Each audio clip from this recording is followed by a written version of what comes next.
Somebody wants to say hi. All right. Let's start this segment and continue 7.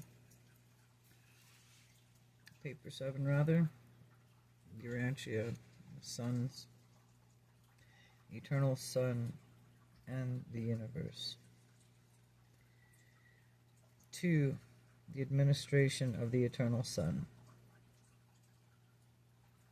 On Paradise, the presence and the personal activity of the original Son is profound, absolute in the spiritual sense. As we pass outward from Paradise through Havana into the realms of the 7 super-universes, we detect less and less of the personal activity of the Eternal Son. It is in the post-Havana universes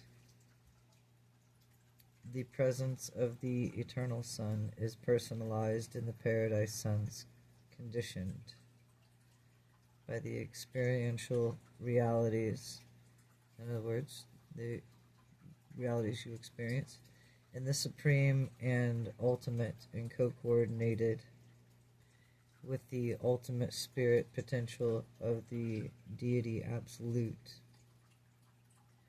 and the central and personal activity of the original Son, and discernible in the in the exquisite spirit harmony in the external creation. Havana is marvelously perfect, and the spiritual status and the energy status of this pattern universe are in perfect and perpetual balance.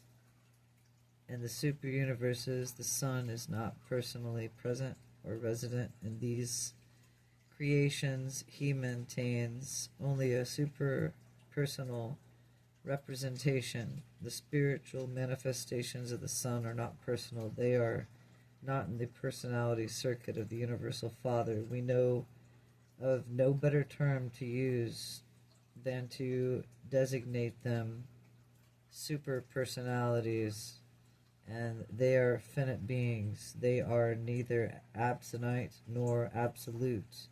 The administration of the eternal in these super universes being exclusively spiritual and super personal.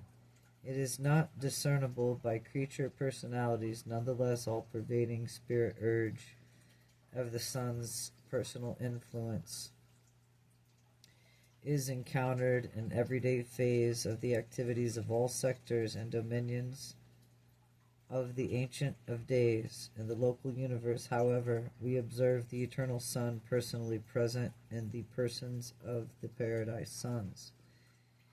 Here the Infinite Son spiritually and creatively functions in the persons of the majestic corpse of the co-coordinator Sons and Creator Sons.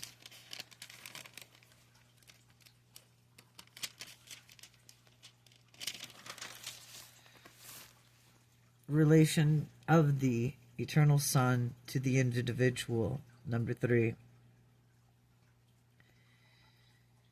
In the local universe, ascent of mortals of time look to the Creator Son as the personal representative of the Eternal Son. But when they begin the ascent of the Supreme Universe training regimen, the pilgrims of time increasingly detect the supernal presence of the inspiring spirit of the Eternal Son, and now they are able to profit by the intake of this ministry of spiritual energization in the Havana. The ascenders become still more conscious of the loving embrace of the all-pervading spirit of the original Son. At no stage of the entire mortal ascension does the Spirit of the Eternal Father indwell the mind and soul of the pilgrim of time, but his beneficence is ever near, always concerned with the welfare of the spiritual security of the advancing children of time, which obviously is where we're at. The spiritual gravity of the Eternal Son constitutes the inherent secret of the paradise ascension of surviving human souls, and all genuine spirit values and all bona fide spiritualized individuals are held up within the unfailing grasp of the spiritual gravity of the Eternal Son. The mortal mind, for example, initiates its career as material mechanism as the eventually mustered into the corpse of finality, as well as the nigh perfected spirit existence, becoming progressively less subject to the material gravity and the correspondingly more responsive to the inward pulling urge of spirit gravity. During this entire experience, the spirit gravity circuit literally pulls the soul of man paradise-ward.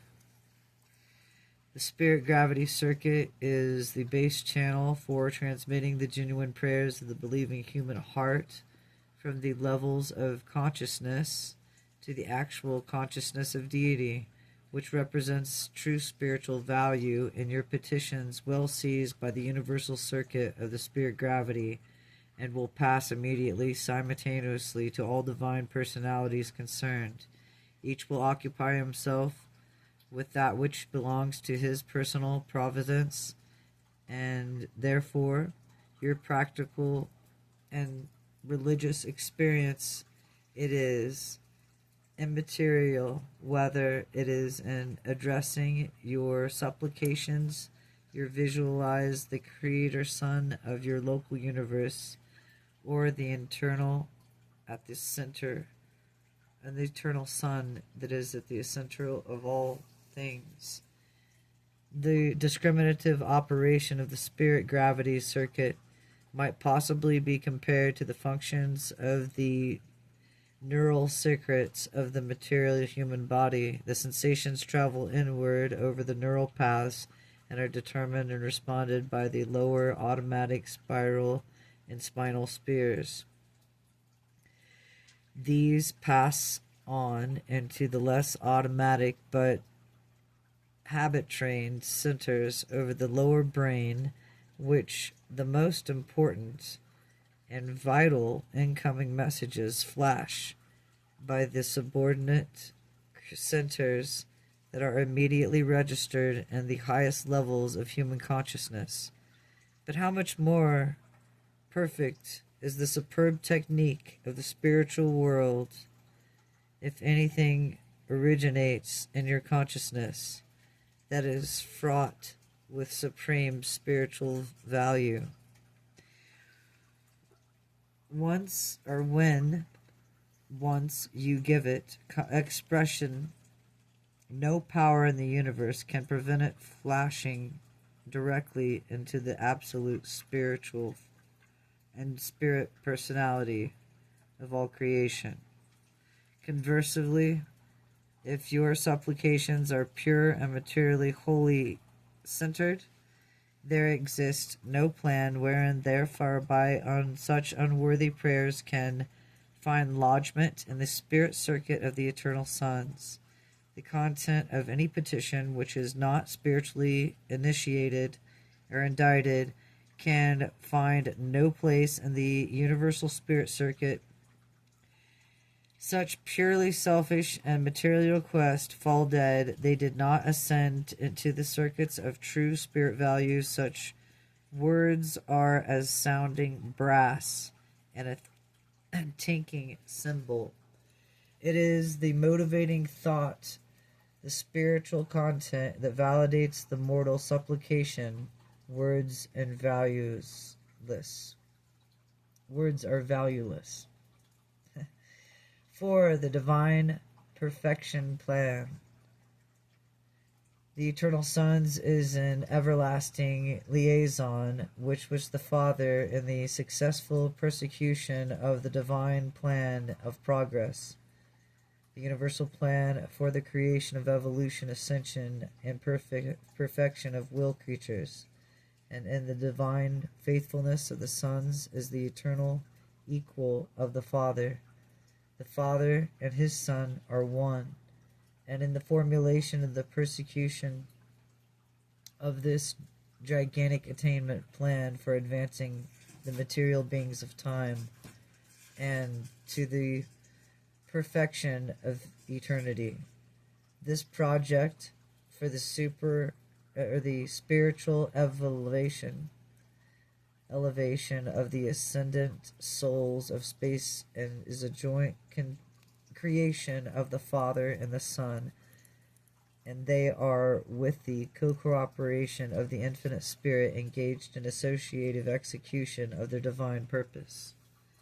The divine plan of perfection attainment embraces through marvelous, correlated enterprises of universal adventure.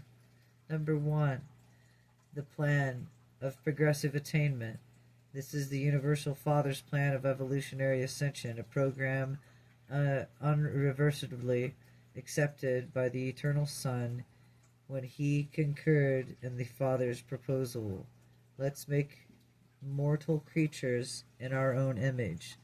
This provision for upstanding the creatures of time and involves the Father's bestowal of the thought adjusters and endowing material creatures with the prerogatives of personality.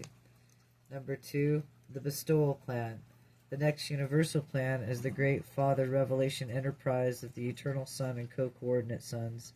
This is the proposal of the Eternal Son and consists of his bestowal of the Son's God upon revolutionary creatures, and this there is to personalize, to facilitate, to incarnate, to make real the love of the Father and the mercy of the Son to the creatures of all the universes, inherent in the bestowal plan as a provisional feature in the administration of love.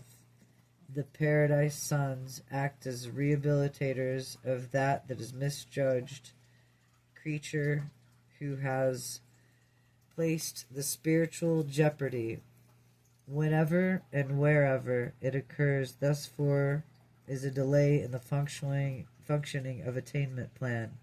If rebellion perchance should mar or complicate the enterprise, then do the emergency provisions of the bestowal plan become active forthwith.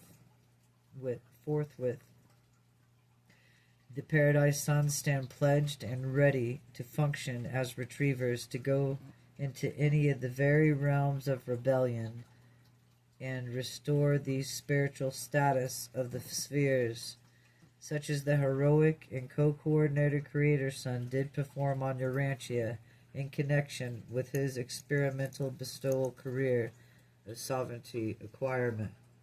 And I'd say Christ acquired and achieved and dominated and overcame.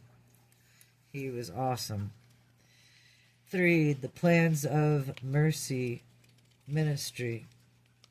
When the attainment plan and the bestowal plan had been formulated and proclaimed, alone and himself the infinite Spirit projected in operation the tremendous and universal enterprise of mercy ministry. And this is the service so essential to the practical, effective operation, both the attainment and the bestowal undertakings, and the spiritual personalities of the third source center, and all partake of the Spirit and mercy ministry, which is so to partake of the nature of the third person of deity, not only in creation, but also in the administration. The infinite Spirit functions truly and literally as the co-executive of the Father and the Son.